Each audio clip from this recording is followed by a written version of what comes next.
The gold veins running through the hills of Prospect Hollow had turned honest men into monsters for generations.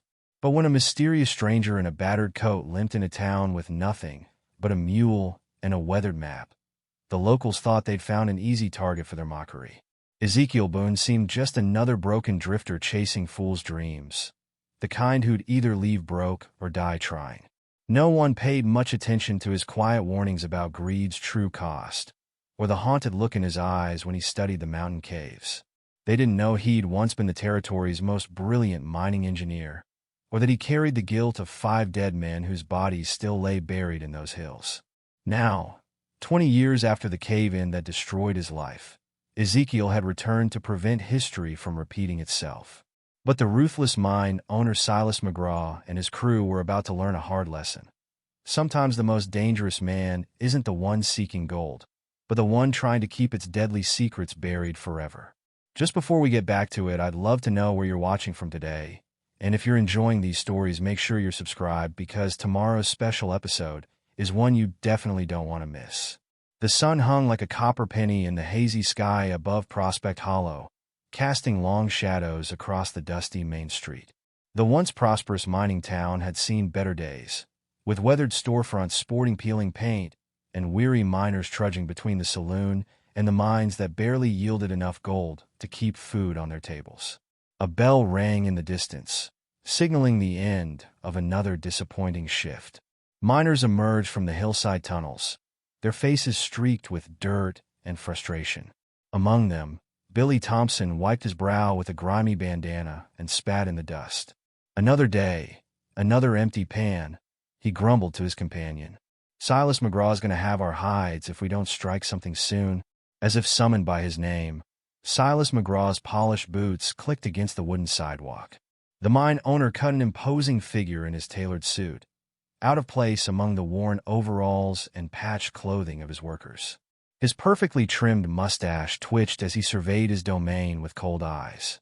"Thompson, Jenkins," McGraw's voice cracked like a whip. "I trust today's yield was better than yesterday's pathetic showing?" Before they could answer, a strange sight caught everyone's attention.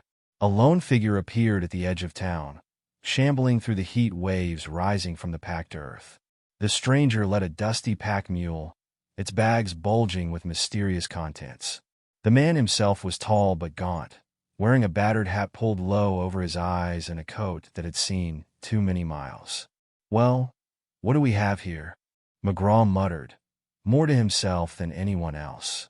The stranger's arrival drew curious onlookers from every doorway. Mrs. Henderson, the general store owner's wife, shooed her children inside while keeping one eye on the newcomer. Old Joe, who'd spent 40 years working the mines before his legs gave out, leaned forward in his porch chair, squinting against the sun. The stranger paid no mind to the attention, leading his mule straight to the horse trough. As the animal drank deeply, he finally lifted his head, revealing a weathered face with eyes that seemed to hold secrets. A scraggly beard couldn't hide the sharp angles of his jaw or the thin press of his lips. "Afternoon," he said simply, his voice rough as gravel. "You got business in Prospect Hollow, stranger?" McGraw stepped forward, assuming his usual role as the town's self-appointed gatekeeper. "Might have." The man's response was noncommittal. "Name's Ezekiel Boone." "Well, Mr. Boone, this here's a mining town. Folk come here looking for gold. But lately," McGraw's smile didn't reach his eyes. "Lately the pickings have been slim." Ezekiel merely nodded, leading his mule toward the saloon. The crowd parted before him, whispers following in his wake. The Red Dog Saloon was already filling up with miners drowning their daily disappointments in warm beer. Ellie Harper, the youngest of the waitresses, was delivering mugs to a corner table when Ezekiel pushed through the swinging doors. The usual cacophony of voices dimmed as heads turned to study the newcomer. "Look what the wind blew in," someone muttered, drawing scattered chuckles. Ezekiel made his way to the bar, his boots leaving dusty prints on the wooden floor. The bartender, Tom Wilson, raised an eyebrow but reached for a glass. "Whiskey," Ezekiel said quietly, placing a worn coin on the counter.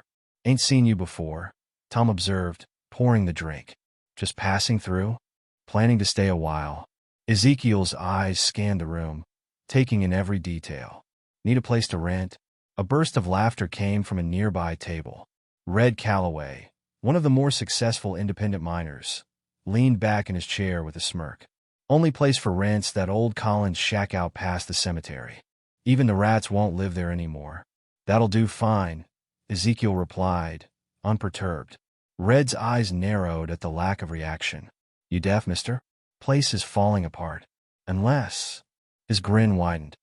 Unless you're too broke for anything better? Ezekiel sipped his whiskey in silence, which only seemed to aggravate Red further. Around the saloon, conversations turned to speculation about the stranger. Look at them clothes, one miner whispered. Man's been sleeping rough for months, I'd wager. Did you see that map sticking out of his saddlebag? Another added. Probably some fool chasing fairy tales about lost mines. Ellie moved between tables, keeping one ear on the gossip while studying the stranger. There was something different about him, not just his appearance, but the way he carried himself. He sat with his back to the wall, those keen eyes missing nothing. Another whiskey? She asked, approaching his table. Ezekiel looked up, meeting her gaze. For a moment, something flickered in those eyes. Recognition, perhaps, or memory, before he nodded once. Red Calloway chose that moment to make his move. Rising from his chair with exaggerated unsteadiness, he stumbled toward Ezekiel's table. Hey, crazy old man, you got a problem with being sociable? Ezekiel didn't respond, which only fueled Red's anger. With a quick motion, he knocked Ezekiel's glass off the table, sending whiskey splashing across the floor. Oops, Red sneered. Guess you'll have to buy another one. Oh wait, can you afford it? The saloon grew quiet, waiting for Ezekiel's reaction. But the stranger simply stood, dropped another coin on the table, and headed for the door. That's right. Run away. Red called after him. Crazy Zeke. That's what we'll call you. As Ezekiel reached the door, he paused. His lips moved, forming words too quiet for most to hear.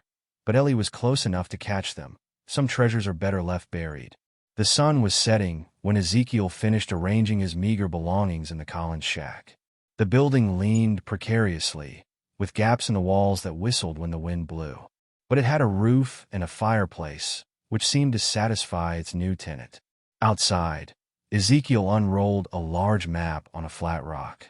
The parchment was yellowed with age, covered in mysterious markings and annotations.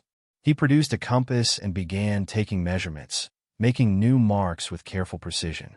Unknown to him, Red Calloway and two of his friends watched from behind a distant boulder. Look at him, Red whispered, marking up that map like he knows something we don't.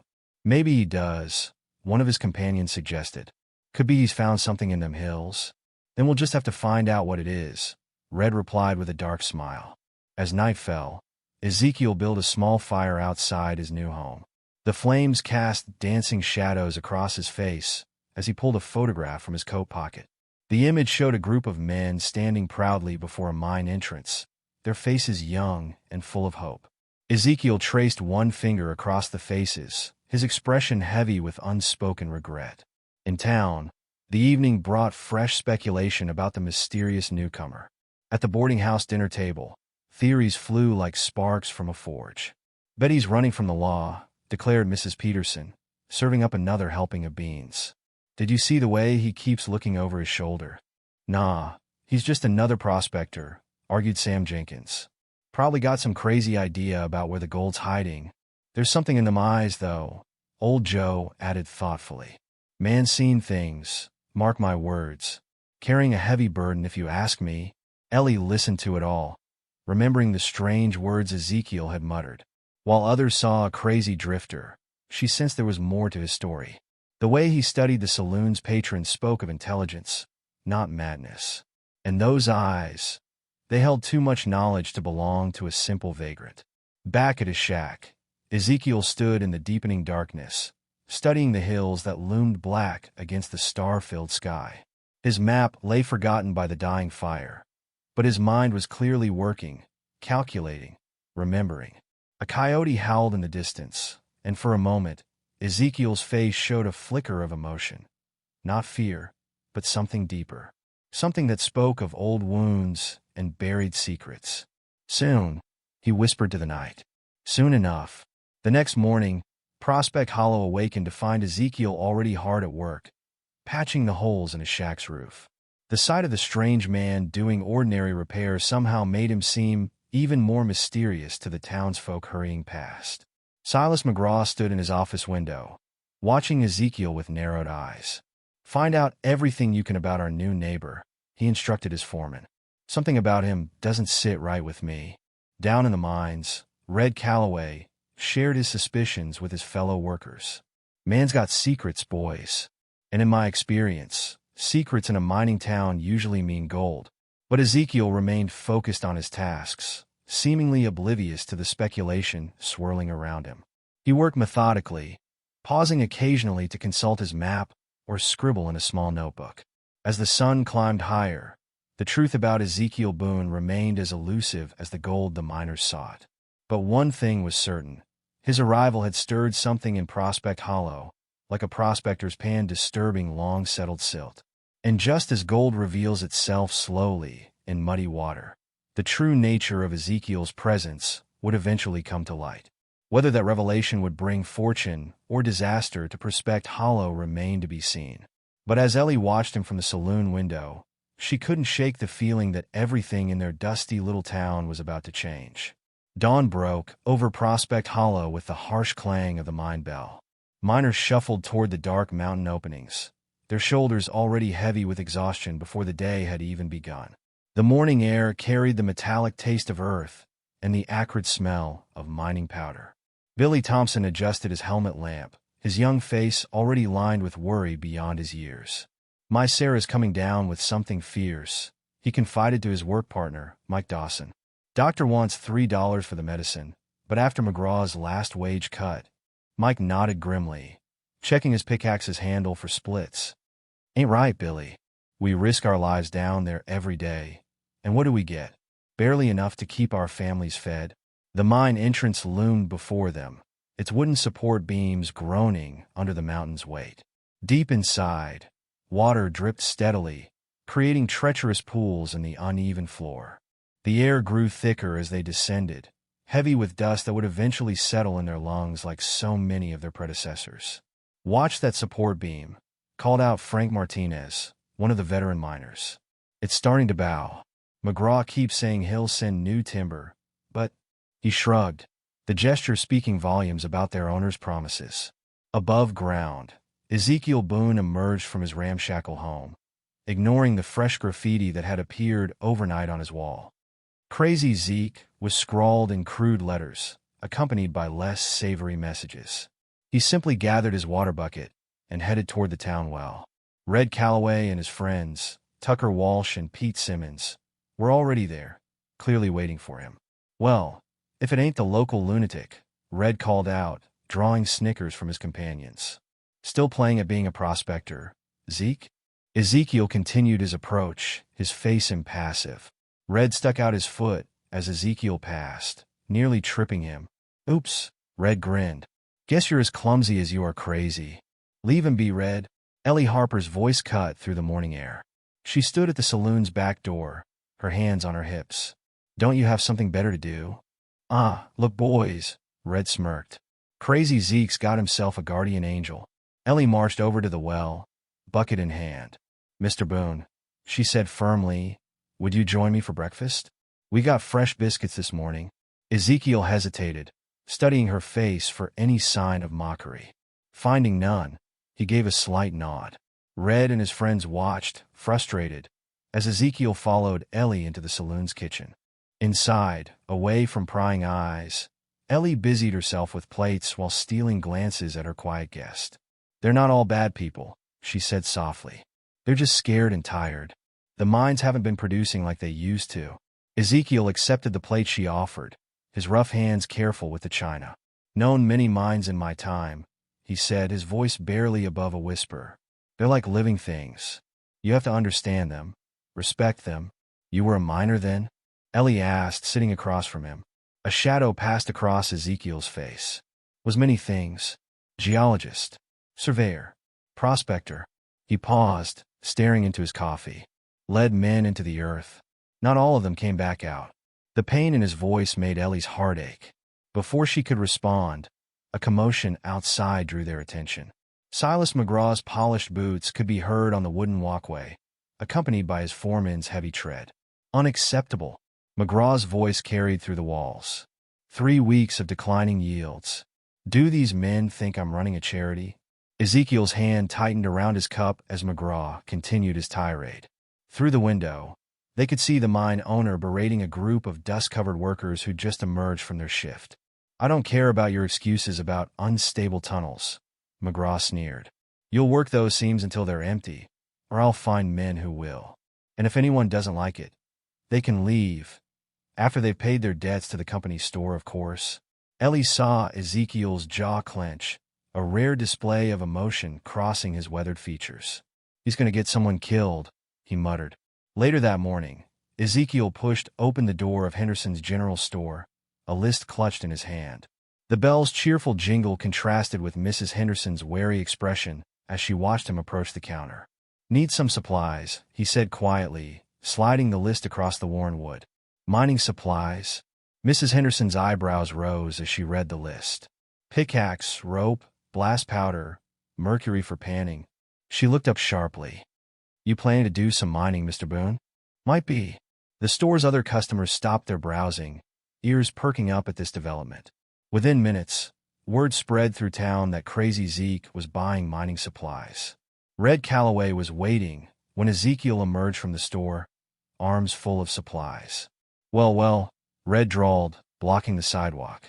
Looks like someone's planning a little expedition. Tucker and Pete materialized from the alley, forming a loose circle around Ezekiel. Red picked up the new pickaxe, testing its weight. Pretty nice tool for a drifter. Where'd you get the money, Zeke? Or should I ask, where are you planning to use it? Ezekiel stood perfectly still, his eyes fixed on Red. Step aside? Or what? Red twirled the pickaxe. You gonna tell us what you're really doing here? What's in them hills that's got you so interested? Nothing that concerns you. Ezekiel's voice carried a warning edge that made Tucker and Pete exchange uncertain glances. Red stepped closer, his voice dropping to a threatening whisper. Everything in these hills concerns me, old man. You do well to remember that.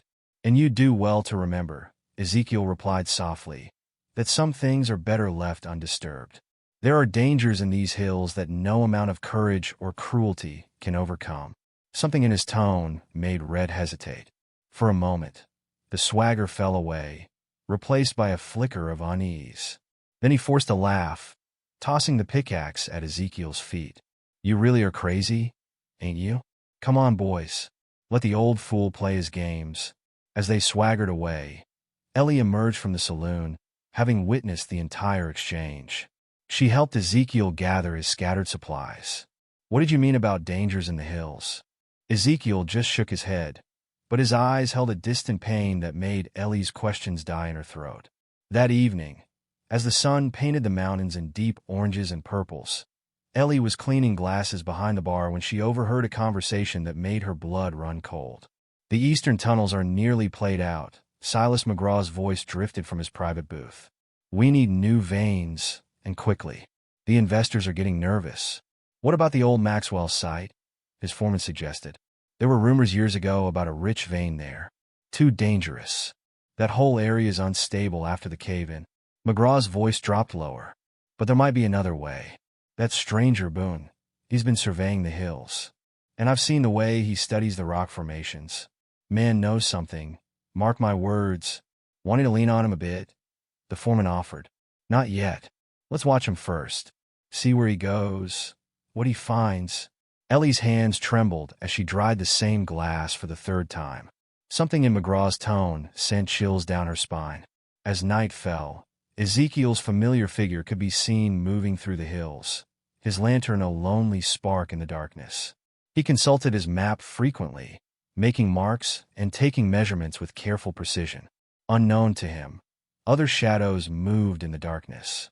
Red and his gang followed at a distance, their own lanterns hooded to avoid detection. He's looking for something specific, Tucker whispered. See how he keeps checking that map? Maybe he already found something, Pete suggested. Maybe he's got gold stashed up here somewhere.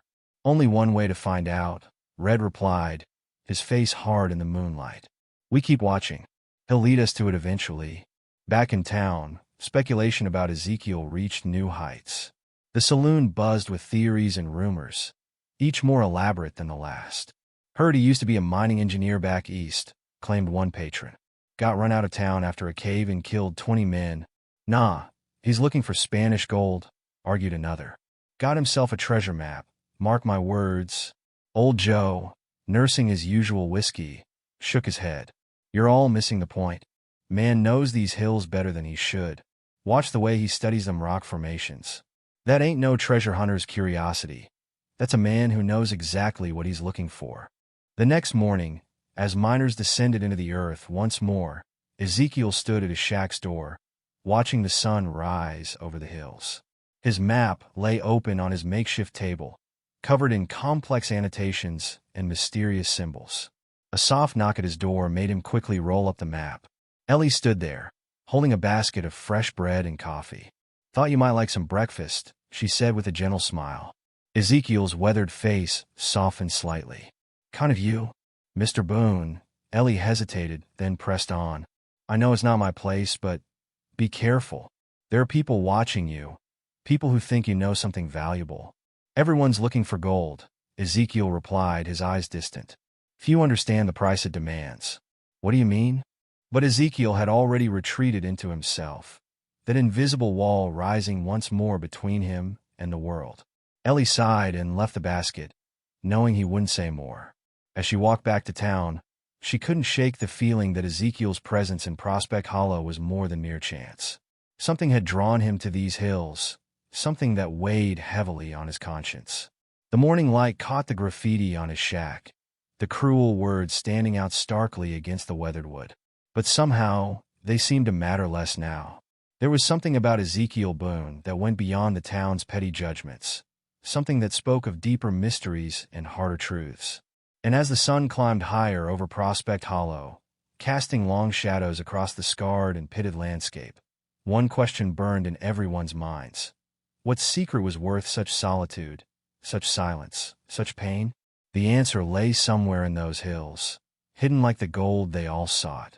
But unlike gold, some secrets came with a price too steep for any man to pay, a price Ezekiel Boone seemed to know all too well.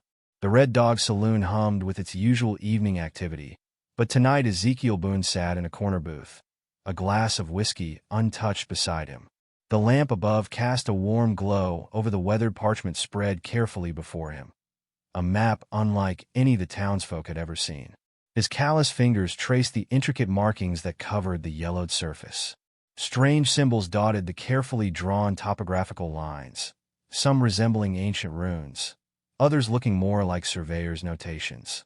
In the margins, cramped handwriting detailed observations and warnings in faded ink. Through the smoky air, Ezekiel's keen eyes studied one particular section, where 3 crosses intersected with a series of concentric circles. He pulled out a small notebook, comparing his recent observations with the map's markings, his lips moving silently as he worked through some private calculation. The evening crowd grew louder as more miners filtered in, their day's work done. Tommy Baker was celebrating his son's first birthday, buying rounds for everyone except the strange man in the corner, who remained absorbed in his mysterious document. Ellie Harper wound her way through the tables, delivering drinks and dodging the occasional drunken embrace. But her eyes kept drifting to Ezekiel's booth, curiosity burning about the map she'd glimpsed several times now. Finally, during a lull in orders, she gathered her courage and approached. "Can I bring you anything else, Mr. Boone?" Ezekiel's hands moved with surprising speed, rolling the map and sliding it into his coat before she could get a proper look. "No, thank you, Miss Harper." But Ellie wasn't so easily deterred. She slid into the seat across from him, lowering her voice. "That map? I've seen you studying it every night this week. Are you looking for something specific in these hills?" Something flickered in Ezekiel's eyes. Surprise, perhaps, at her directness, or concern at her observation. "Just an old survey map," he said carefully. "Nothing of interest." "Those markings didn't look like any survey marks I've ever seen," Ellie pressed. "And I've grown up around mining maps my whole life. My father was a surveyor before the fever took him." Ezekiel studied her face for a long moment, as if weighing something in his mind. Finally, he spoke, his voice barely above a whisper. "Some secrets, Miss Harper, are best left buried, like bodies in a graveyard. Disturbing them only brings pain to the living." The intensity of his words sent a shiver down Ellie's spine. Before she could respond, a commotion at the bar drew their attention. Red Calloway was there with Tucker and Pete, all three men already deep in their cups and growing louder by the minute. "Did you see him today?" Red's voice carried across the saloon. "Skulking around the North Ridge like he owns it. Bet that map of his leads to something valuable. Could be Spanish gold," Tucker suggested. "Heard tales of old mines up in them hills." "Whatever it is," Pete added, "old crazy Zeke sure ain't sharing." Ezekiel stood quietly, leaving a coin on the table. He nodded to Ellie and made his way toward the door, ignoring the escalating talk behind him. But Red's next words froze him in his tracks. "Tomorrow morning, boys. We follow him. See where he goes. What he's really up to." The next dawn painted the hills in shades of amber and rose as Ezekiel set out from his shack. He moved with purpose, consulting his compass occasionally and making notes in his small book. But his path seemed erratic. Up one ridge, down another, doubling back on his own trail more than once.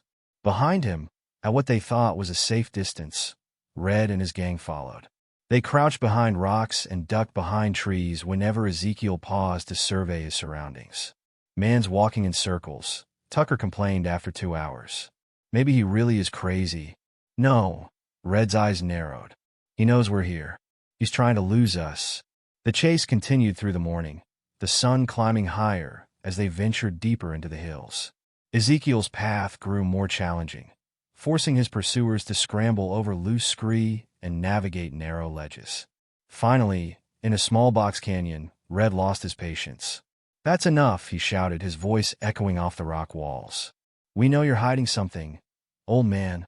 Ezekiel turned slowly to face them, his expression unreadable beneath his battered hat. Red and his friends spread out, blocking the canyon's exit. "Mighty suspicious behavior," Red continued, advancing menacingly. "All this wandering, that secret map of yours. Found yourself a gold vein, haven't you? Been keeping it all to yourself while honest folks struggle to feed their families." "No gold," Ezekiel said simply. "Nothing here that concerns you." "Nothing?" Red's laugh was ugly. "Then why all the surveying? Why the secret meetings with that map of yours?" "The land has secrets," Ezekiel replied, his voice taking on an edge they hadn't heard before. "Dangerous secrets. Best to leave them be." "Dangerous?" Pete snorted. "Only thing dangerous here is trying to cheat honest miners out of their rightful claims." Red reached out suddenly, snatching Ezekiel's pickaxe from his belt. "Nice tool you got here. Maybe I'll keep it. Payment for wasting our morning with your wild goose chase." Ezekiel's hands remained at his sides, but his eyes never left Red's face. "Return the tool," he said quietly. "Walk away. Find your fortunes elsewhere." "Or what?" Red twirled the pickaxe. "You'll fight us? 3 against 1, old man. And we ain't exactly young boys you can scare with ghost stories." The tension crackled between them like static before a storm. But Ezekiel simply turned and walked away, his boots crunching on loose rock. "That's right. Run away," Red called after him. "Crazy old fool." When Ezekiel returned to his shack that afternoon, he found chaos waiting. The door hung from one hinge, windows smashed. Inside, his few possessions lay scattered and broken. Someone had taken red paint and scrawled "Gold Thief" across one wall. Without a word, he began cleaning up the mess. He straightened the door as best he could, swept up the broken glass, and gathered his belongings. The only sign of his feelings was a slight tremor in his hands as he picked up the fragments of a shattered photograph frame. Ellie found him there an hour later, still working methodically to restore order. She carried a basket containing bread, meat, and carpentry supplies. "I saw them heading this way," she explained, setting down her burden. "Try to get here sooner, but Mrs. Henderson needed help with her delivery." Her voice trailed off as she took in the destruction. "Oh, Mr. Boone, I'm so sorry." Ezekiel accepted a hammer from her basket with a nod of thanks. "Not your doing. Still." Ellie began gathering scattered papers. "This isn't right. I could talk to Sheriff Mason. Ezekiel's voice was firm. Best to let it be. They worked together in silence for a while, returning the shack to some semblance of order. As Ellie helped him nail a board over one broken window, she noticed his hands pause over the damaged photograph she'd seen him study before. "Friends of yours?" she asked gently. Ezekiel was quiet for so long she thought he wouldn't answer. Then, so softly she almost missed it, "Were. Once. Good men, most of them. Before the gold fever took hold. What happened to them?" Ezekiel carefully placed the photograph in his coat pocket. Greed happened. Fear. Betrayal.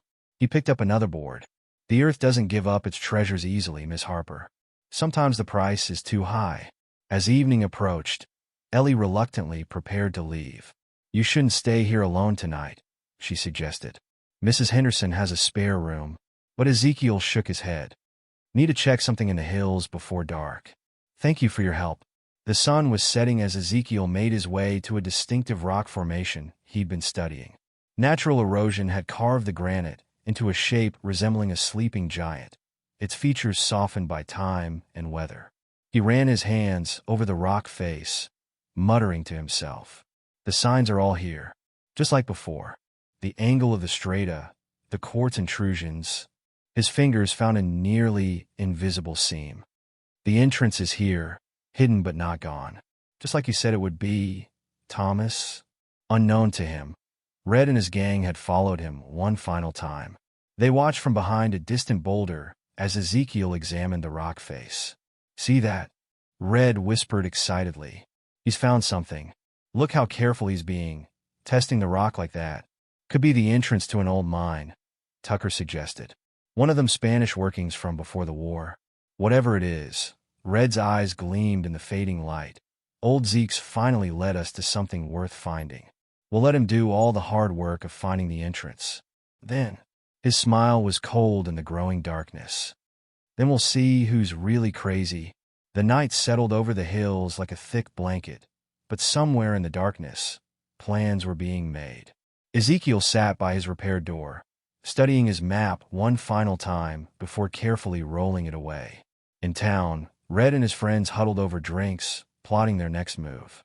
And in the hills, the old rock formation stood silent, guarding its secrets for another night.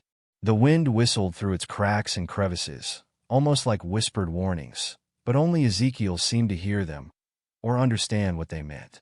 Morning would bring new confrontations and revelations, but for now, Prospect Hollow slept, unaware that the real dangers lurking in their hills had nothing to do with claimed jumpers or stolen gold. The truth was far darker, buried deep in the earth, waiting to be awakened by human greed and desperation. In his shack, Ezekiel touched the tattered photograph one last time before extinguishing his lamp. "I won't let it happen again," he whispered to the darkness. "No matter what it takes." The town hall's basement was thick with dust and memories.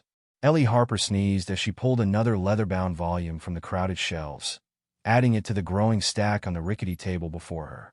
Old mining claims, property deeds, and town records surrounded her like paper sentinels. "You've been down here for hours, Miss Harper," said Albert Morton, the elderly town clerk. He shuffled between the shelves, his glasses catching the dim lamplight. "Must be mighty important research you're doing." Ellie brushed dust from another ledger. "Mr. Morton, you've lived in Prospect Hollow all your life, haven't you? Do you remember anything about a major mine collapse, maybe 15 or 20 years ago?" The old clerk's hand stilled on his cane. You're asking about the Maxwell disaster." "Maxwell disaster? Nasty business." Morton pulled up a chair, his eyes distant with memory. "Changed everything in these hills. Changed a lot of good men, too." Ellie leaned forward eagerly. "Tell me about it, please." "Well, it was back in '04. A team of surveyors and geologists came to map the region properly. Leading them was a brilliant young man, degree from back east, new theories about gold deposits. Name was..." Morton paused, then his eyes widened. "Good Lord." Name was Ezekiel Boone. Ellie's heart jumped. "The same man who's living in the old Collins shack." Morton nodded slowly. "He's aged something fierce, but yes, that's him. Never thought we'd see him in these parts again. Not after what happened." As Morton spoke, Ellie frantically took notes. The story he told painted a picture of a different Ezekiel Boone. Young, ambitious, respected in his field. He'd brought new techniques, new understanding of the region's geology. His team had mapped countless productive veins, making several mining operations profitable. Then they found something big, Morton continued. Never said exactly what, but rumors spread. A massive gold vein, deeper and richer than anything seen before. Boone wanted to study it properly, ensure it could be mined safely. But his team, the old clerk shook his head. Greed's a terrible thing, Miss Harper. Ellie found more pieces in the town records. Newspapers from that period told of rising tensions, claim disputes, whispered conflicts among the survey team. And then, the disaster that changed everything. As Ellie read, the past seemed to materialize around her like a ghost. 20 years earlier, the younger Ezekiel Boone stood at the mouth of a newly excavated tunnel, his face bright with excitement as he held up a rock sample to the lantern light. Behind him, 5 other men crowded close, their eyes reflecting the same fever that had claimed so many in these hills. Gentlemen, Ezekiel's voice was steady despite his excitement. What we've found here isn't just another vein. This is a mother lode. The geological formations suggest it runs deep, possibly connecting to a larger network of deposits. Thomas Maxwell, the team's senior surveyor, stroked his beard thoughtfully. How deep are we talking, Zeke? Deeper than anything currently being worked in the region. Ezekiel pulled out his notebooks, filled with careful calculations and diagrams. But we need to be cautious. The rock structure here is complex. One wrong move could trigger a collapse. James Parker, the youngest of the team, barely contained his impatience. How long before we can start mining? That's just it. Ezekiel spread his maps on a flat rock. We need to do this properly. Survey the entire system, install proper supports. Could take months to make it safe. Months? William Foster spat into the dust. While every prospector and claim jumper in 3 states come sniffing around, better than dying in a cave-in, Thomas backed Ezekiel. You've seen how unstable these tunnels can be. But Ezekiel could see the gold fever taking hold in their eyes. That night, he wrote in his journal, "The men grow restless. They don't understand the dangers. The pressure of the rock here is immense. One wrong blast could bring down the entire mountain." 3 days later, he woke to find the camp empty. His men had gone into the tunnel during the night, armed with dynamite and dreams of riches. By the time he reached them, the first charges were already set. "Stop!" His voice echoed through the tunnel. "The placement is all wrong. You'll trigger a chain reaction." But it was too late. The first explosion sent shockwaves through the rock. Cracks appeared in the ceiling, spreading like lightning. James Parker was the first to realize their mistake. "Run!" he screamed, but the second charge went off, and the mountain seemed to come alive with fury. Ezekiel felt strong hands shoving him toward the entrance. Thomas, sacrificing his own escape to save his friend. The last thing he heard was Thomas's voice. "Live. Tell them what happened here." Then the world collapsed in dust and darkness. Back in the present, Ellie sat surrounded by yellowed papers, tears in her eyes. The official report listed 5 dead. Thomas Maxwell, James Parker, William Foster, Michael Hughes, and Richard Barrett. Only one survivor, Ezekiel Boone. He tried to warn them, Morton said softly. "Try to do things right." Some say the guilt broke him. He disappeared after the funerals, leaving everything behind. 20 years of wandering, by my count. Until now, Ellie whispered. He came back. Question is why? Morton's roomy eyes held a sharp glint. Man doesn't carry that kind of burden for 20 years, then return without reason. Armed with her discoveries, Ellie found Ezekiel at his usual corner table in the saloon that evening. Without preamble, she laid the old newspaper before him, the headline announcing the Maxwell disaster. "You try to protect them," she said softly. "It wasn't your fault." Ezekiel stared at the paper for a long moment, his weathered hands trembling slightly. "You've been researching?" The town clerk remembered you. The brilliant young geologist who tried to do things right. Ellie sat across from him. "The gold destroyed everything you cared about, didn't it?" "Gold?" A bitter smile crossed his face. "No, Miss Harper. Not the gold. Greed destroyed everything. The hunger in men's hearts when they think they're close to riches. He touched the newspaper gently. They were good men. The best. Until the fever took them. Is that why you came back? To protect others from the same fate. Before Ezekiel could answer, a shadow fell across their table. Silas McGraw stood there, his expensive suit out of place in the humble saloon. Mr. Boone. McGraw's voice oozed false warmth. Mind if I join you? I believe we have business to discuss. Ezekiel's face hardened, but McGraw was already sitting, waving away Ellie with an imperious gesture. She retreated reluctantly to the bar, straining to hear their conversation. I've heard interesting things about you, Mr. Boone. McGraw leaned forward. About your past in these hills. About a certain discovery you made before the unfortunate incident. Nothing to discuss, Ezekiel said flatly. Oh, I think there is. McGraw pulled out a leather folder, opening it to reveal a stack of banknotes. $20,000. A fortune for a man living in a broken-down shack. All you have to do is show me where you found it.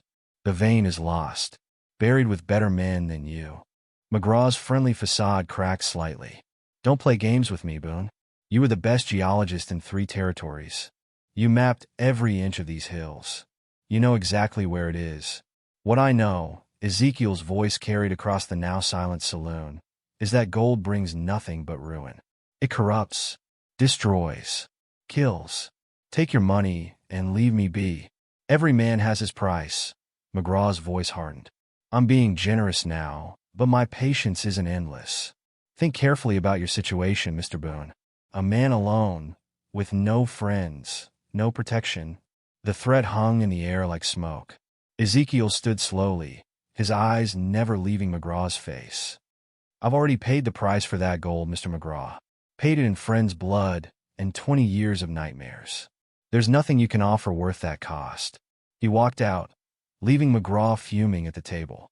But unknown to both men, Red Calloway and his gang had heard every word from their hidden corner. Did you hear that, boys? Red's eyes gleamed with feverish light.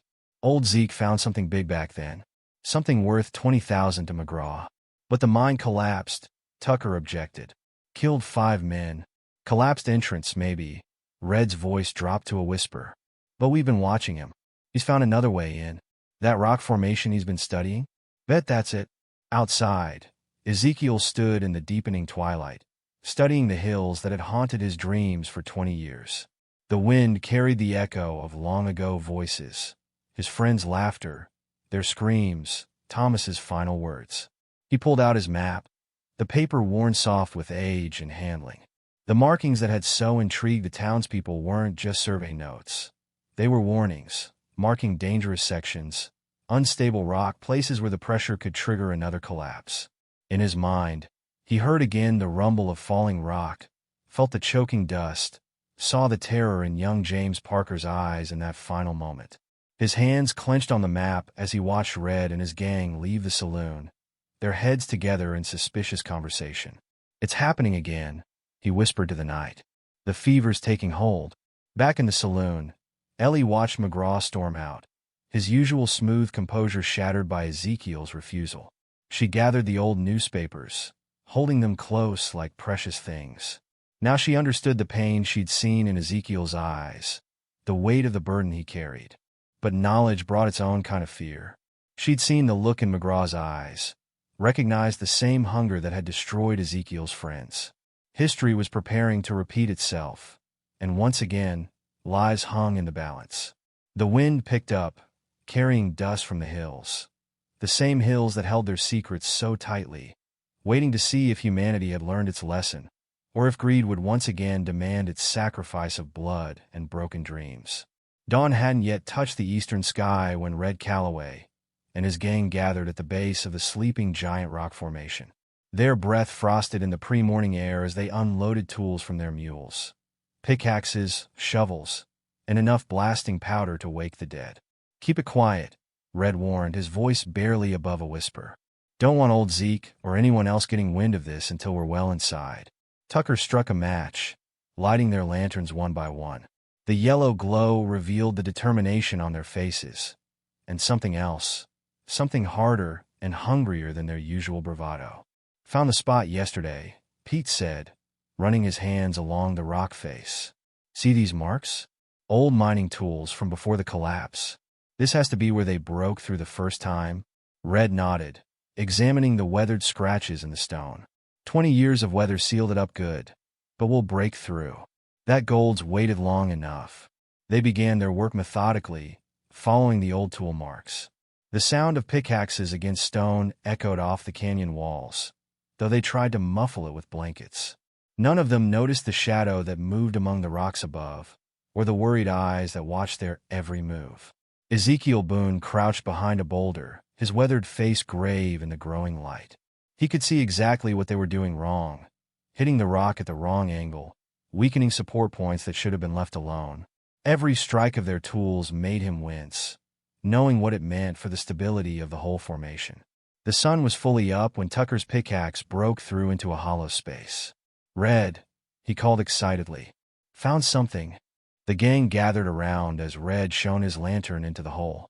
The beam disappeared into darkness, but the air that whispered out carried the unmistakable smell of old mines, dust, minerals, and secrets.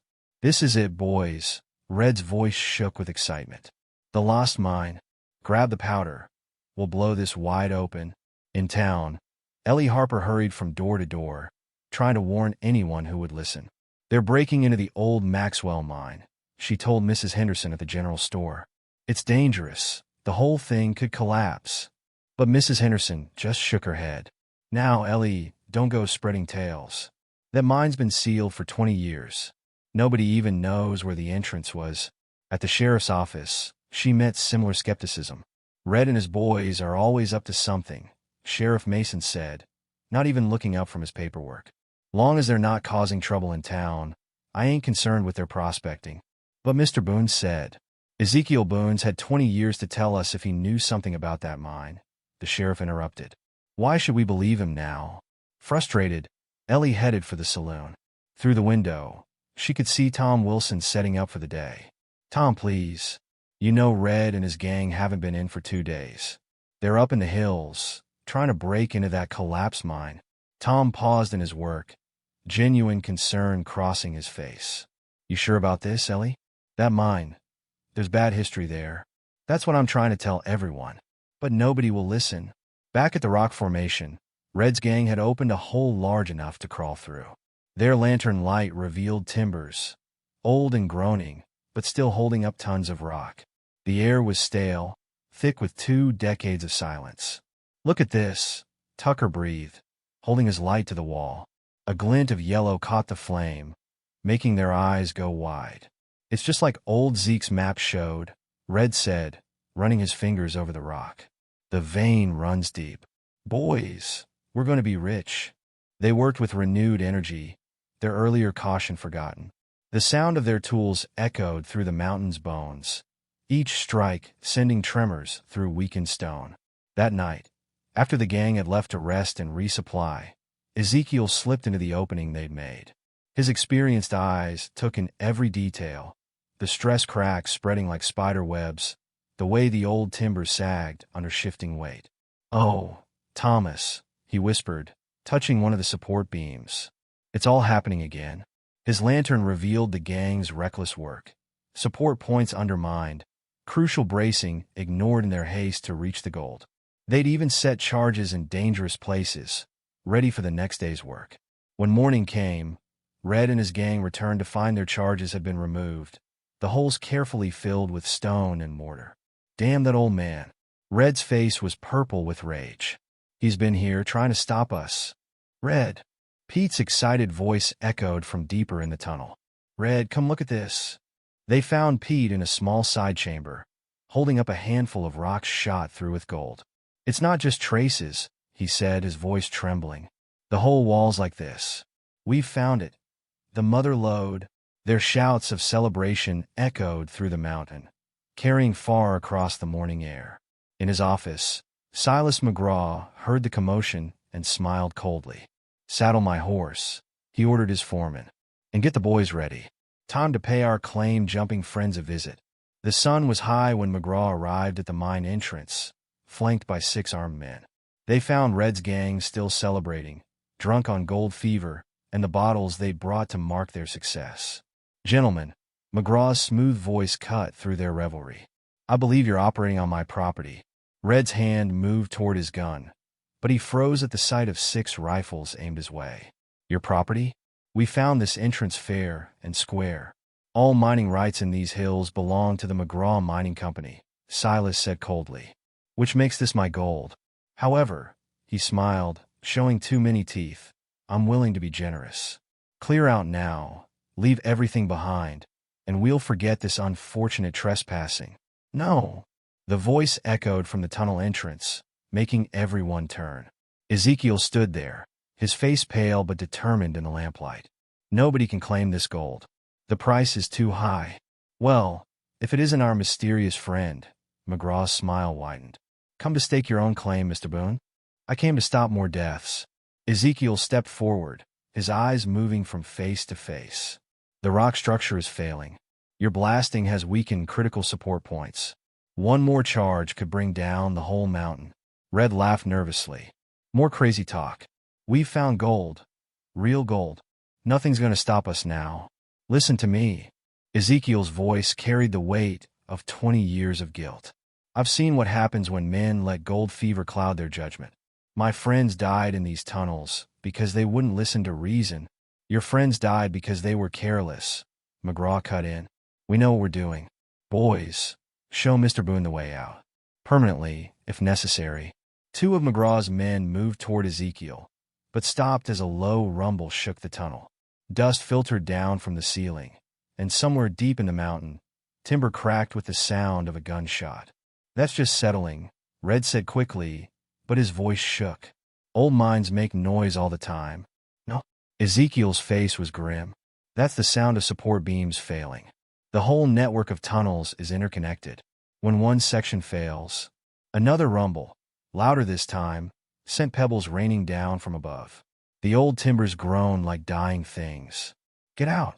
Ezekiel shouted. "Get out now, before..." His words were cut off by a sound like thunder. The mountain itself seemed to scream as 20 years of pressure found its release. The entrance tunnel buckled, timbers snapping like twigs. "Run!" Someone screamed, but in the chaos and darkness, it was hard to tell who. Lanterns fell and shattered as men scrambled for the exit, their dreams of gold forgotten in the face of nature's fury. The last thing they heard before the real collapse began was Ezekiel's voice. "Calm amid the chaos. Some prices are too high to pay. Some treasures are better left buried." Then the mountain moved, and the darkness came alive with falling stone and the screams of men who had dared to challenge the earth's ancient warnings. The mountain's first tremor was like a giant drawing breath. Dust and small stones showered down from the tunnel ceiling as the ancient timbers groaned under shifting weight.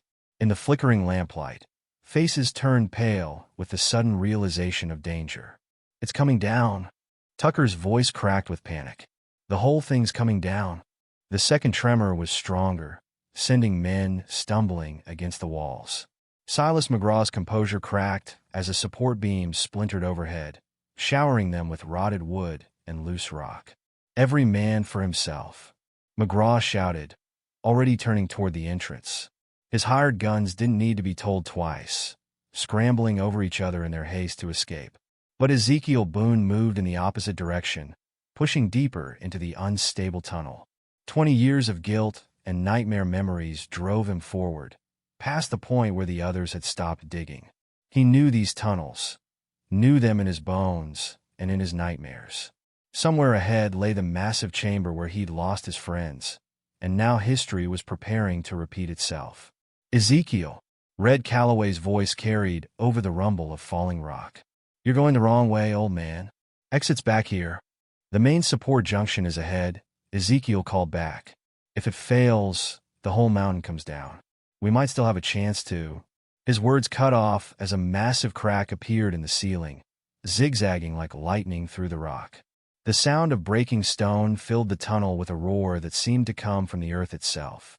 "Run!" someone screamed, and in the chaos that followed, men forgot about gold, forgot about greed, forgot everything except the primal urge to escape.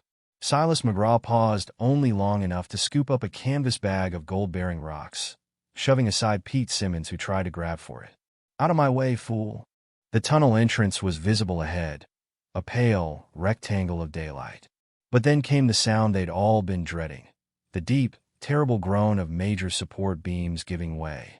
The floor buckled, throwing men off their feet. Red Calloway stumbled, and a cascade of rocks and timber caught him, pinning his leg. "Help!" His voice was thick with pain and fear.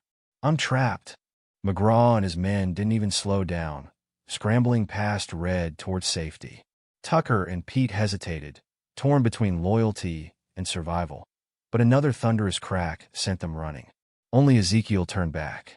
He found Red half buried in debris, face streaked with dust and blood. "Lie still," he ordered, already assessing the fallen rocks. "We need to do this carefully."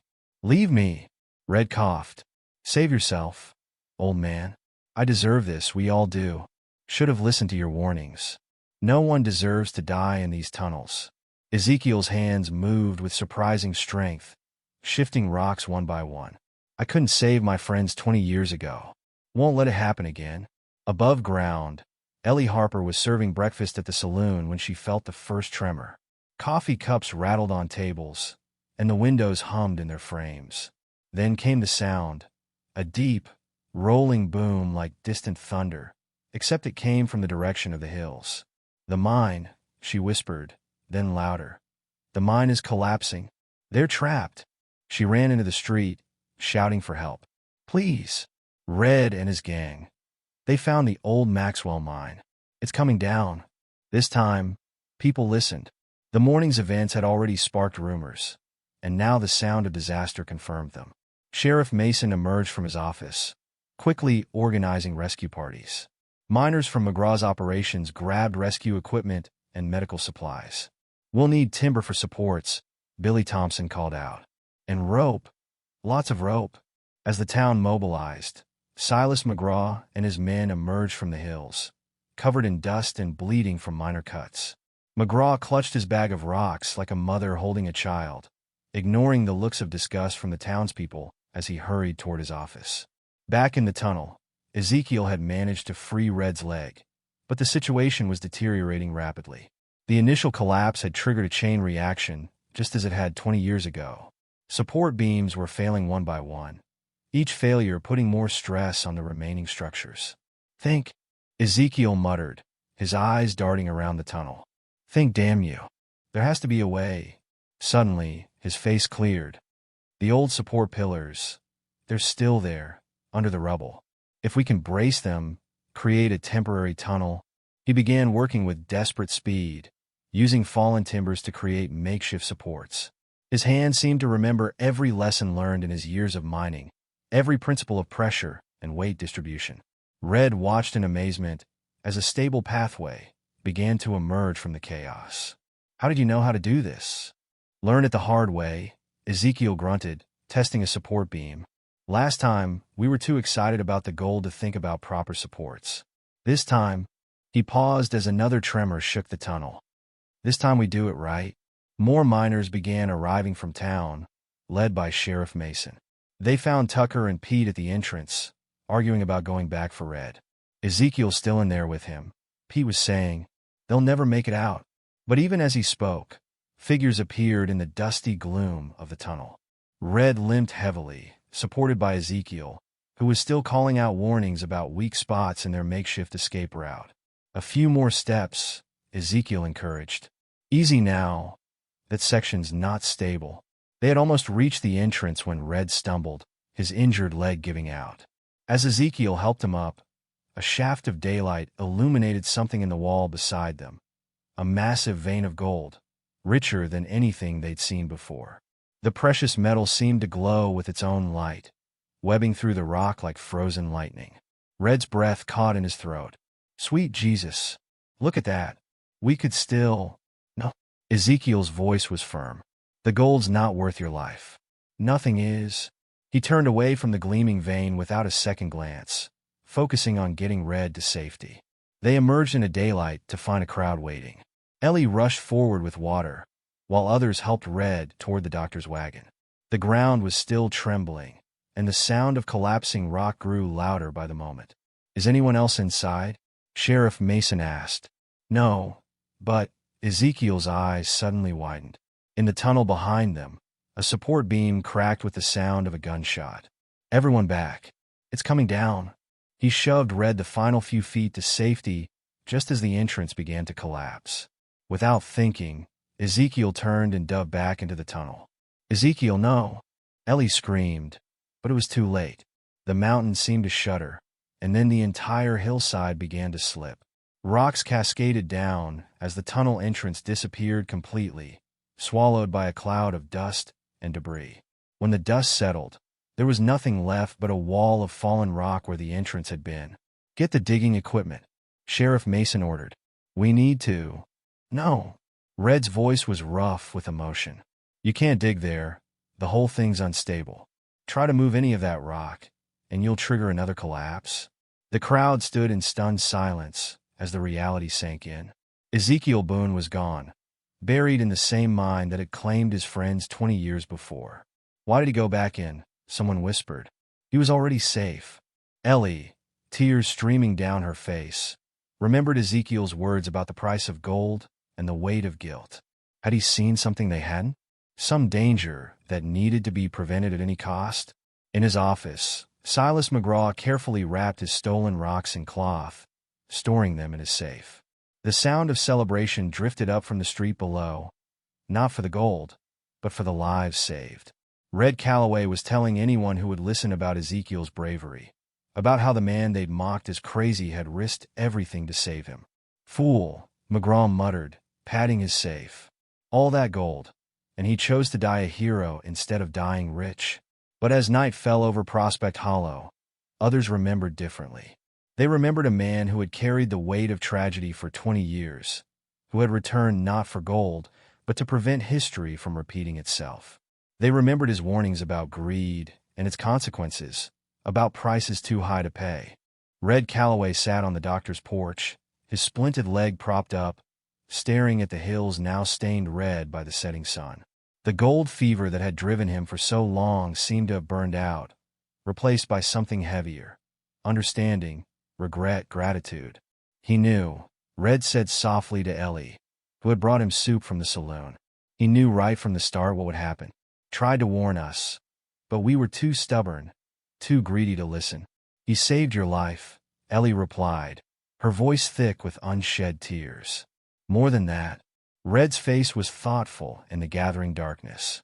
"He saved us from ourselves, from turning into men like McGraw, who'd sacrifice anything and anyone for gold."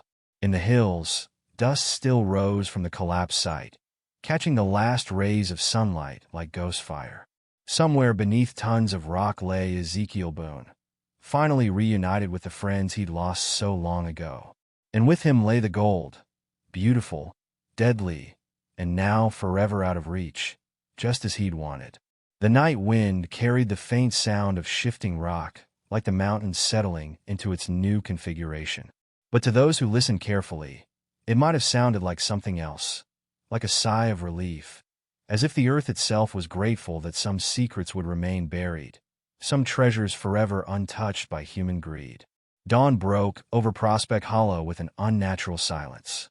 The usual morning bustle was replaced by clusters of townsfolk speaking in hushed voices, their eyes constantly drawn to the hills where the mine collapse had changed everything. The air felt heavy with more than just the lingering dust. It carried the weight of guilt, anger, and dawning realization. Outside the Red Dog Saloon, Billy Thompson slammed his fist against the wall. McGraw knew those tunnels were dangerous. He's been cutting corners on safety for years, and now Ezekiel's dead. Sarah Jenkins finished, her voice bitter. Dead saving people who mocked him, while McGraw ran like a coward with his pockets full of gold. Inside the saloon, Ellie Harper stood behind the bar, her hands trembling as she wiped the same glass for the 10th time. The events of yesterday played over and over in her mind. The rumble of the collapse, Ezekiel's final moments of bravery, the look of naked greed on McGraw's face as he fled with his stolen rocks. The door swung open, and Red Calloway hobbled in on his crutches, his face still scratched and bruised from the collapse. The usual swagger was gone from his bearing, replaced by something more contemplative. "Miss Harper," he said softly, "I need to tell you something. About what happened in there, about what Ezekiel did." "Save it for the town meeting," Ellie replied, her voice firm. "I've called everyone together at noon. It's time the whole town knew the truth about Silas McGraw." Word spread quickly through Prospect Hollow. By midday, the town hall was packed with miners, shopkeepers, and their families. The tension in the room was thick enough to cut with a knife.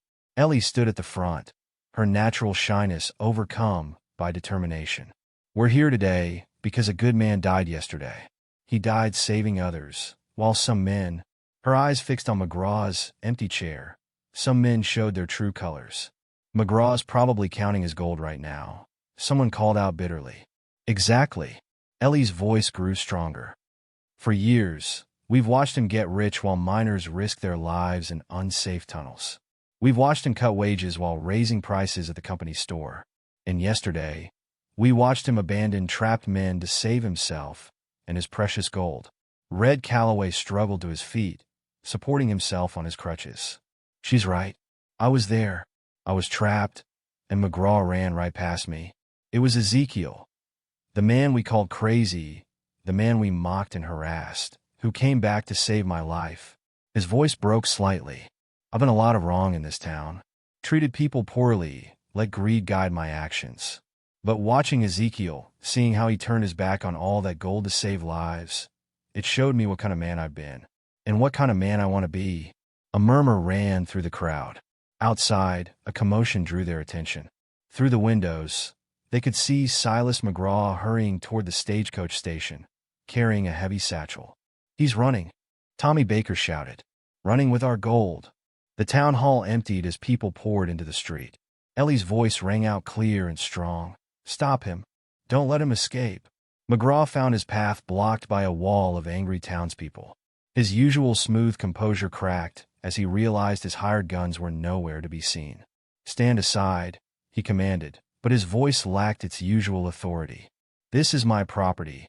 I have every right to—" "Your property?" Ellie pushed through the crowd to face him. "That gold came from our hills, mined with our sweat and blood. How many men have died in your unsafe tunnels? How many families have gone hungry while you grew fat on their labor? I built this town," McGraw snarled. "Without me, you'd all be nothing. Without you," Red Calloway's laugh was harsh. "Without you, we'd have proper safety equipment. Without you, miners wouldn't be trapped and dead at your company's store. Without you, Ezekiel Boone might still be alive." McGraw's hand moved toward his gun, but he froze as dozens of miners stepped forward, their faces hard with years of suppressed anger. "Mr. McGraw?" A quiet voice made everyone turn. It was Jenkins, McGraw's longtime foreman. "We quit. All of us. Find yourself some other men to exploit." The remaining color drained from McGraw's face as he watched his few remaining loyal men melt into the crowd, leaving him alone to face the town's justice. Sheriff Mason stepped forward, his badge catching the sunlight. "Silas McGraw, you're under arrest for criminal negligence, endangerment of minors, and theft of mineral resources." As McGraw was led away, his precious satchel of gold was brought to the town hall. Ellie, with the support of the town council, proposed using it to establish a fund for miners' families and safety improvements. "This gold has already cost too many lives," she declared. "Let's use it to save some instead." The vote was unanimous. Plans were made to repair equipment, improve ventilation systems, and provide support for injured miners and their families. The company store would be converted into a cooperative, owned by the miners themselves. A week later, the town gathered again, this time for a different purpose. The morning was crisp and clear as they assembled near the collapsed mine entrance for a memorial service. Red Calloway, still on crutches but standing straight, addressed the crowd. "Ezekiel Boone came to our town carrying a heavy burden, the memory of friends lost to gold fever and human greed. We mocked him, called him crazy, but he was the sanest man among us. He gave his life not for gold, but to save others from its curse." Ellie stepped forward next, her voice steady despite her tears. "He tried to warn us, to protect us from ourselves. In the end, he showed us that a man's true worth isn't measured in gold, but in the lives he touches and the sacrifices he makes for others." After the service, as people slowly dispersed, Ellie made her way to Ezekiel's shack. She had been putting off this moment, knowing it would make his loss feel more final. The door creaked as she pushed it open, revealing the simple space he had called home. Everything was neat and orderly, despite the recent vandalism. On a small table lay a leather-bound notebook she had seen him writing in. Her hands trembled as she opened it, recognizing his careful handwriting. The notebook contained detailed maps and observations about the hills, but not just geological notes. Ezekiel had documented dangerous areas, unstable ground, places where the pressure of the rock made mining too risky. The margins were filled with warnings and cautionary tales. On the final page, she found a message that made her breath catch. To whoever finds this, the hills hold many treasures, but the richest veins aren't made of gold. They're made of community, of friendship, of people caring for each other more than profit. I learned this lesson too late to save my friends, but perhaps it's not too late for Prospect Hollow. The mine's entrance is sealed now, and should remain so. Some treasures are better left buried, some secrets better kept. The true wealth of these hills isn't in their gold, but in the hearts of those who call them home. Take care of each other. That's the only gold worth having. Ezekiel Boone. Ellie clutched the notebook to her chest, tears flowing freely now. Outside, she could hear the sounds of the town coming back to life. Children playing, miners discussing plans for safer operations, neighbors helping neighbors. Red Calloway had taken charge of reorganizing the mining operations, insisting on proper safety measures and fair treatment for all workers. The company store, now run as a cooperative, posted fair prices and reasonable terms.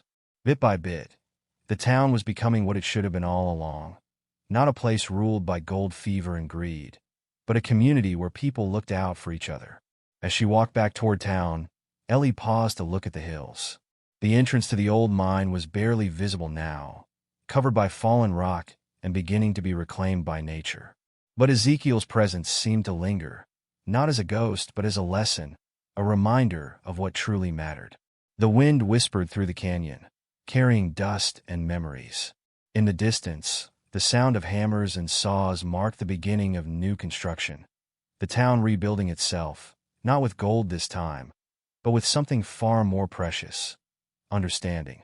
That evening, as the sun set behind the hills, casting long shadows across Prospect Hollow, the townsfolk gathered at the Red Dog Saloon. But the atmosphere was different now. Where once there had been bitter men drowning their frustrations in whiskey, now there were neighbors sharing stories and plans for the future. Red raised his glass in a toast to Ezekiel Boone, the man who taught us that the richest vein in these hills wasn't gold at all. It was the truth he died to protect.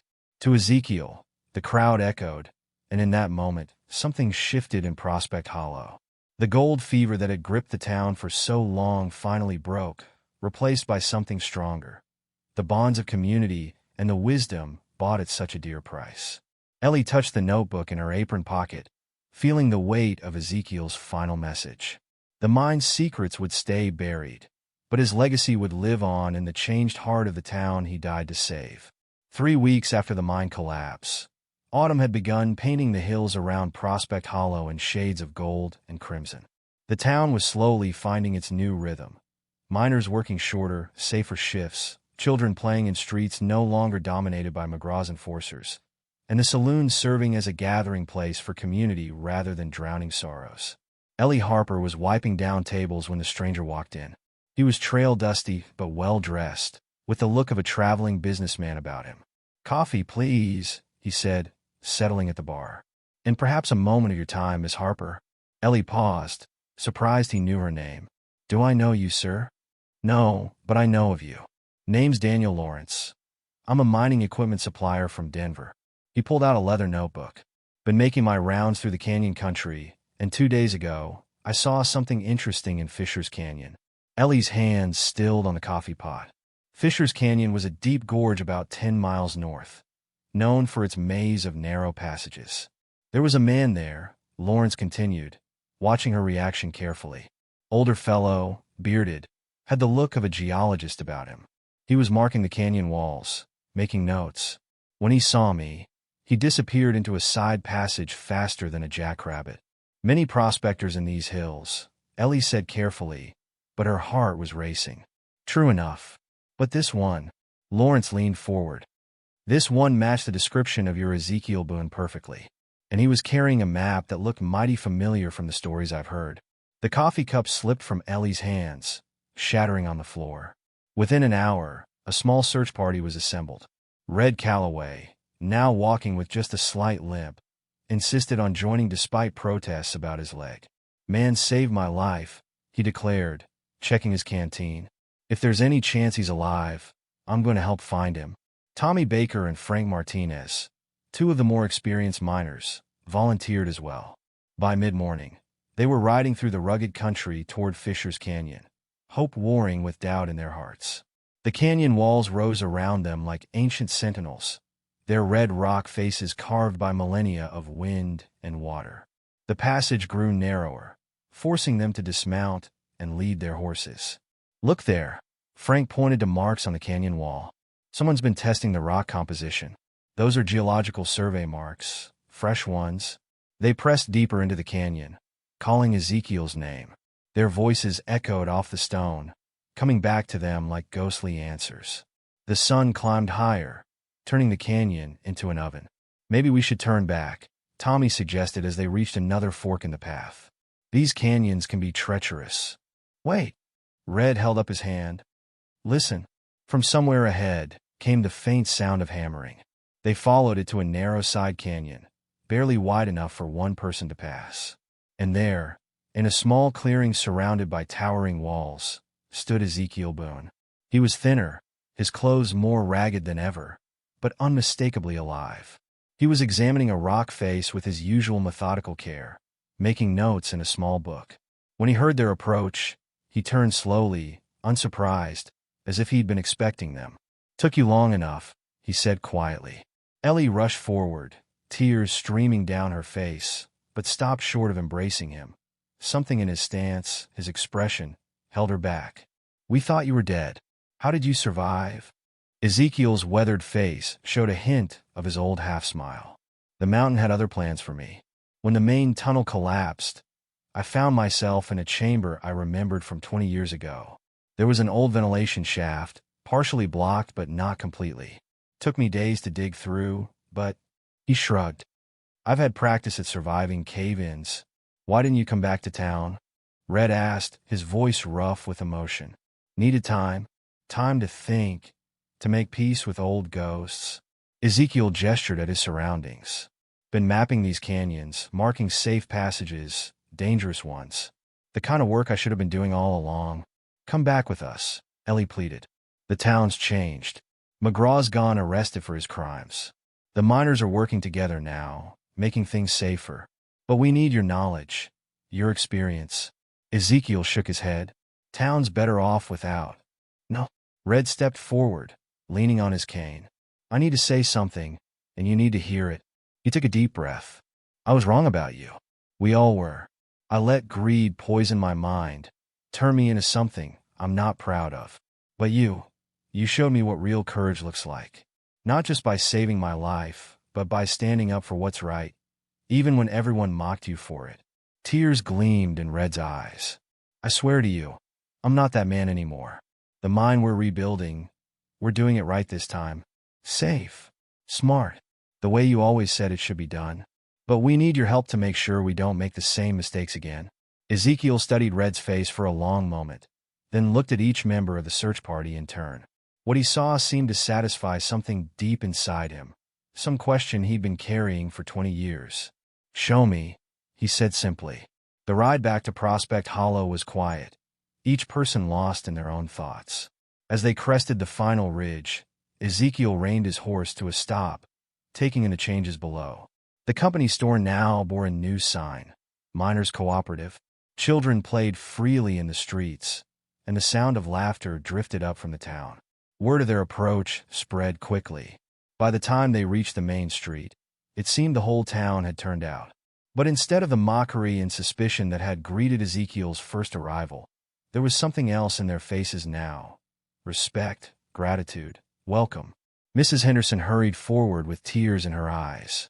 "Mr. Boone, my Tommy wouldn't be alive if you hadn't warned them about the weak supports in the South Tunnel. None of us knew how to thank you." And then we thought. One by one, townspeople stepped forward to share similar stories, of lives saved by his warnings, of lessons learned too late, but not forgotten. Ezekiel stood still under the outpouring, his face working with emotion he couldn't quite hide. "The mine's different now," Billy Thompson explained eagerly. "We put in proper ventilation, double supports on all the main tunnels. But we could use your expertise, make it even safer." That evening, the Red Dog Saloon was full to bursting as people gathered to welcome Ezekiel home. The old prospector sat in his usual corner, but this time he wasn't alone. Miners crowded around, asking questions about geology and safety, hanging on every word as he explained the principles of proper mining. In a quiet moment, Ellie brought him a cup of coffee and settled across from him. "Will you tell me now? About before, about how it all started?" Ezekiel was silent for so long she thought he wouldn't answer. Then, slowly, he pulled out his worn map. "I loved these hills from the first moment I saw them," he began. "Not for the gold, but for their stories. Every layer of rock tells a tale millions of years old. I wanted to understand them, respect them." His finger traced the familiar lines. "My team, they were good men at first. Thomas Maxwell was like a father to me, taught me everything I knew about practical mining. The others, we were like brothers. Until we found that massive vein." "What happened?" Ellie asked softly. "Gold fever happened. They stopped listening, stopped caring about safety. Thomas tried to back me up, but the others, they saw him as standing in their way. The night of the collapse, I found out they planned to kill us both, make it look like an accident." His voice grew distant. "Thomas figured it out first. He's the one who pushed me toward the exit when the charges went off wrong. His last words to me were live, 'Tell them what happened here.' But instead I ran, let guilt consume me until I couldn't see straight anymore. And now," a small smile touched his lips, "now, maybe Thomas had the right idea all along. Maybe living means more than just surviving. Maybe it means making sure others don't repeat our mistakes." Over the next few weeks, Ezekiel became a fixture in the mines, teaching newer miners about rock formations and safety procedures. His knowledge of geology proved invaluable as the town developed new, safer veins of gold. Red Calloway worked alongside him, learning everything he could. The two men developed an unlikely friendship, bound by their shared experience and dedication to doing things right. At a town council meeting, the decision was unanimous. The rebuilt mine would be renamed the Maxwell Boone Mine, honoring both Ezekiel and his lost mentor.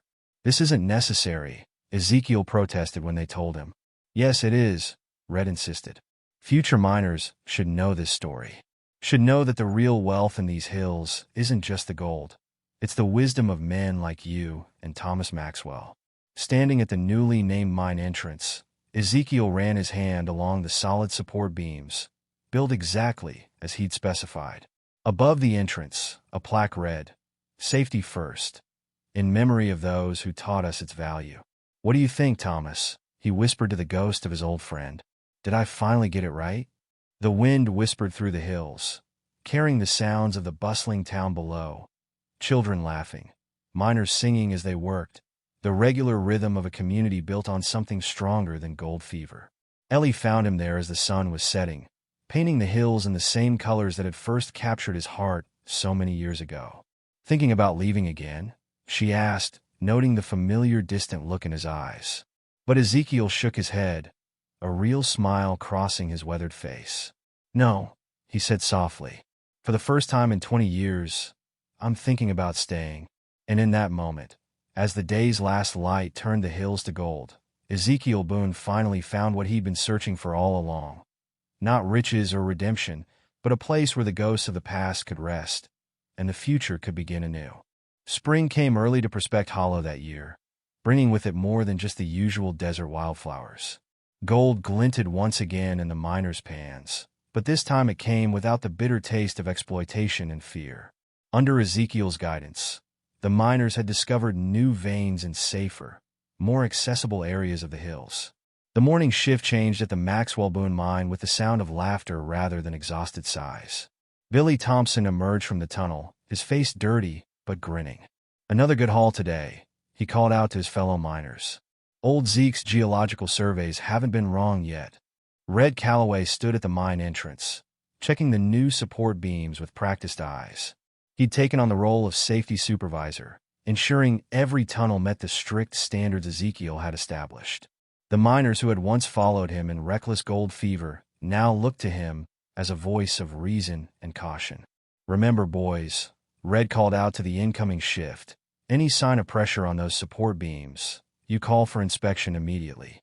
No piece of gold is worth a man's life." The town itself was transforming. Fresh paint brightened the storefronts, and new construction dotted the main street.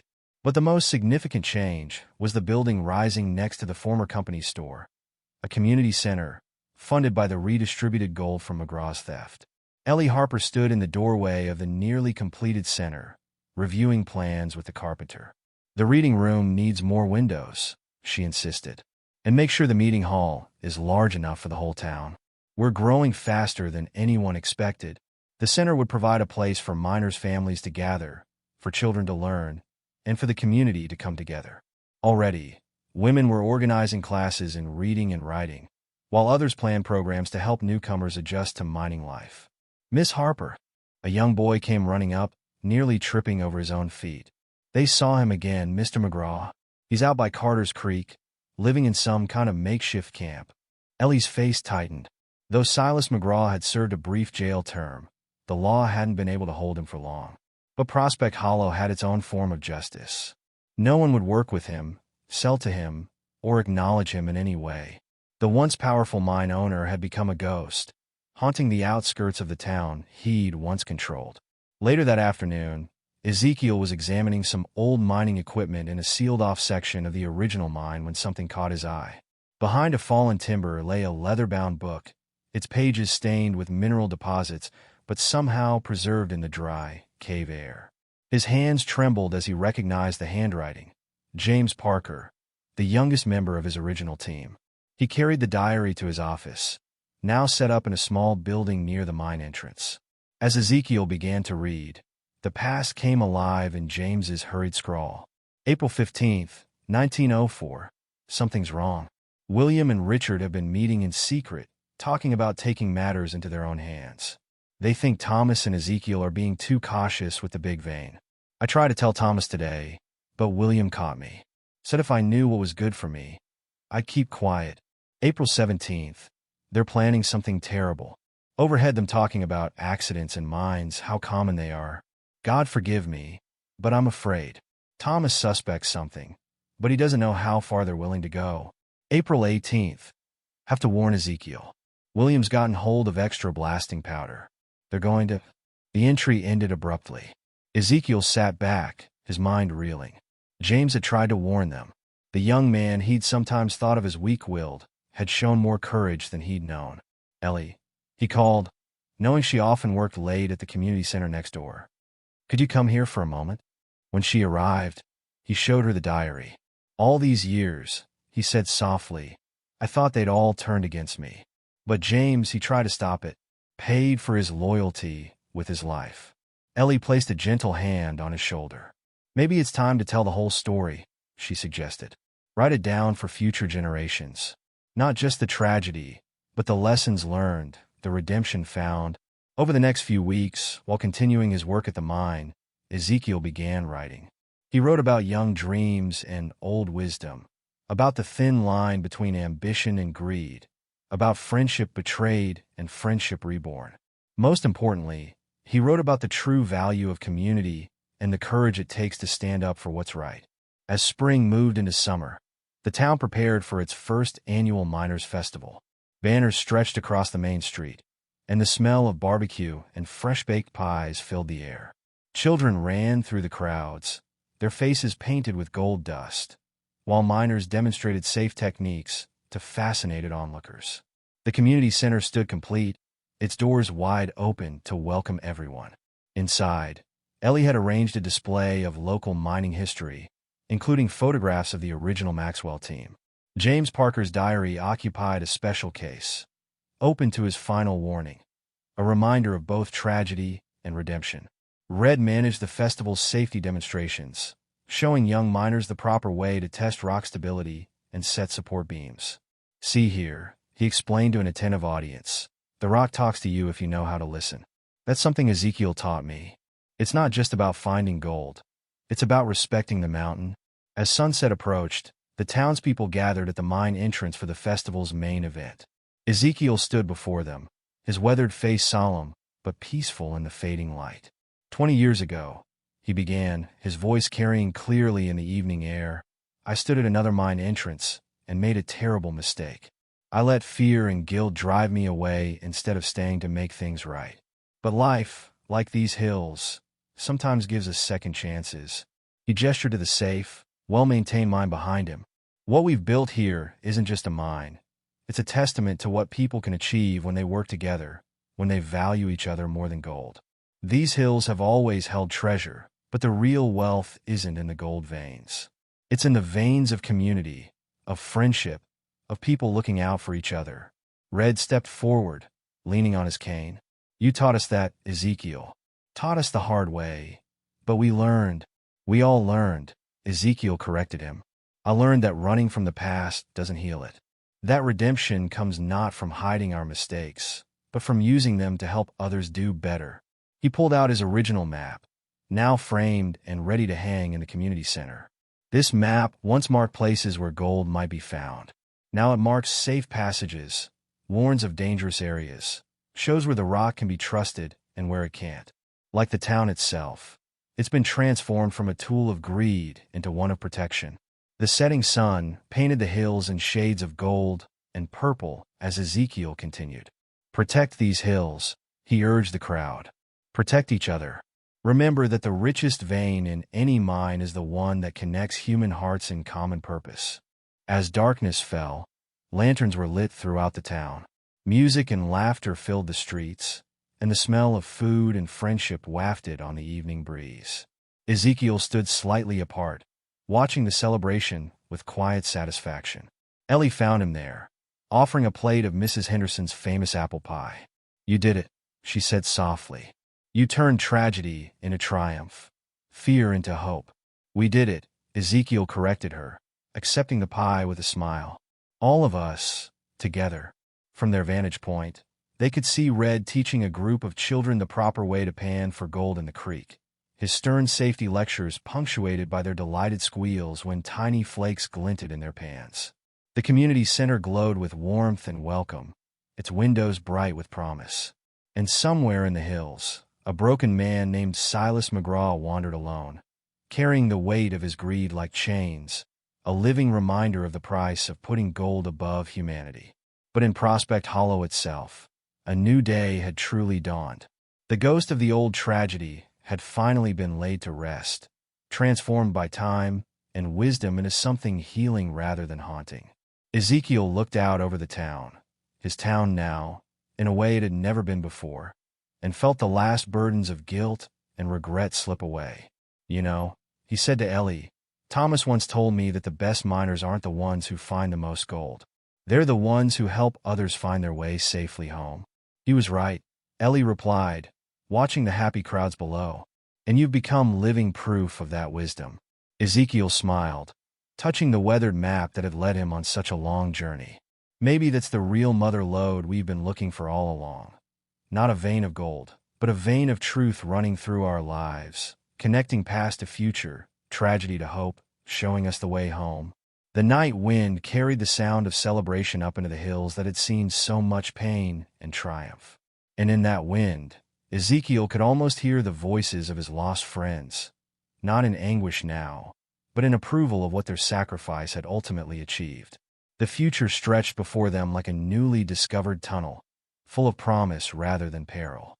And this time, they would explore it together, guided by the light of hard-won wisdom and the strength of unbreakable community bonds. 10 years had transformed Prospect Hollow beyond recognition. Where once stood a dusty mining town ruled by fear and greed, now flourished a vibrant community that other settlements looked to as an example. The main street boasted paved sidewalks, a proper schoolhouse, and a hospital funded by the mine's prosperity. But more than the physical changes, it was the spirit of the place that had been transformed. On a bright spring morning, a group of children gathered around Ezekiel Boone in the community center's reading room. His hair had turned completely white, but his eyes still held their sharp intelligence and gentle wisdom. A rock sample lay on the table before him, and the children leaned in eagerly as he began his lesson. "Now, who can tell me what kind of rock this is?" he asked, holding up the specimen. A small girl with pigtails raised her hand. "That's quartz, Mr. Boone. And sometimes where there's quartz, there might be gold." Ezekiel smiled. "That's right, Sarah. But what's more important than finding gold?" "Safety first," the children chorused, reciting the lesson that had become the town's motto. "And why is that important?" Ezekiel prompted. "Because no piece of gold is worth a human life," Sarah answered solemnly. "Like in the story of the old mine." Ezekiel nodded, his expression thoughtful. "That's a lesson some people learn too late. But you children, you're the future of these hills. You'll be the ones to keep the balance between taking the earth's treasures and respecting her warnings." Through the window, he could see Red Calloway supervising operations at the Maxwell Boone mine. Red's hair had grayed at the temples, but he stood straight and proud as he inspected the safety equipment. Under his management, the mine had become known throughout the territory as a model of responsible operation. "Check those support beams again," Red's voice carried across the yard. "Remember what Ezekiel taught us. The rock talks to you if you listen. Better to spend an extra hour checking than risk a single life." The miners nodded respectfully. Many were young men who had grown up hearing stories of the old days, of Silas McGraw's cruel regime, and the disaster that had changed everything. They took pride in being part of something different, something better. In the town hall, Mayor Ellie Harper reviewed plans for a new library wing at the school. Her election 3 years ago had been nearly unanimous. The town recognized in her the same compassion and wisdom they'd come to associate with Ezekiel's teachings. "We'll need to adjust the budget," she told her council members. "The mine's latest yield can cover the construction costs and still leave plenty for the community fund. Remember when we could barely afford basic safety equipment?" Old Billy Thompson mused. "Now look at us, building libraries, sending our children to college." "That's what happens when a town puts people before profit," Ellie replied. "When we share the wealth instead of hoarding it." The name Silas McGraw was still spoken in Prospect Hollow, but now it served as a warning tale. Parents used his story to teach their children about the poison of greed, about how a man could have all the gold in the world and still be poor in spirit. Rumor said McGraw still lived somewhere in the hills, a broken man haunting the fringes of the prosperity he'd once controlled. Some claimed to have seen him talking to himself, still clutching a bag of worthless rocks, but most preferred not to speak of him at all. The Maxwell Boone mine continued to yield its treasures, but now the gold served the entire community. The town hospital had grown into a regional medical center. The school offered scholarships to promising students. No miner's family ever went hungry or lacked for basic needs. Ezekiel's office was filled with letters from other mining towns, seeking his advice on safety measures and community organization. His written account of the disaster and its aftermath had become required reading in mining schools across the territory. Another letter from Silver Creek, Ellie told him, delivering the morning mail. "They want you to consult on their new mining operation." "Send Red," Ezekiel suggested. "He knows the safety protocols as well as I do, and he's better at explaining them to younger miners." "You've trained him well," Ellie smiled. "Trained all of us well." That afternoon, a well-dressed woman arrived in town, introducing herself as Catherine Wells from the Denver Post. She carried a notebook and had the sharp-eyed look of an experienced journalist. "I've heard remarkable things about Prospect Hollow," she told Ellie. "A mining town that puts safety before profit, that shares its wealth among all its citizens. Some say it's too good to be true." "Let me show you around," Ellie offered. "Then you can judge for yourself." As they walked through town, Catherine's pencil moved constantly across her notebook. She recorded the clean streets, the well-maintained buildings, the happy faces of miners returning from their shifts. But most of all, she noted the story of Ezekiel Boone and how one man's dedication to doing right had transformed an entire community. "It's not just about the gold," Ellie explained as they watched children playing in the new park. Ezekiel taught us that the real wealth of these hills isn't what we take from them, but what we learn from them. About respect, about balance, about taking care of each other. The following week, the town gathered for a special ceremony. Near the mine entrance, covered by a canvas, stood something that had been months in the making. Ezekiel, despite his protests, sat in a place of honor as Red addressed the crowd. 10 years ago, Red began, a stranger came to our town. We mocked him, called him crazy, tried to drive him away. But he saw something in us that we couldn't see in ourselves. The potential to be better than we were. At his signal, the canvas fell away, revealing a bronze statue. It showed Ezekiel not as he was now, but as he had been that day in the collapsing mine, one hand reaching out to help, the other bracing a failing support beam.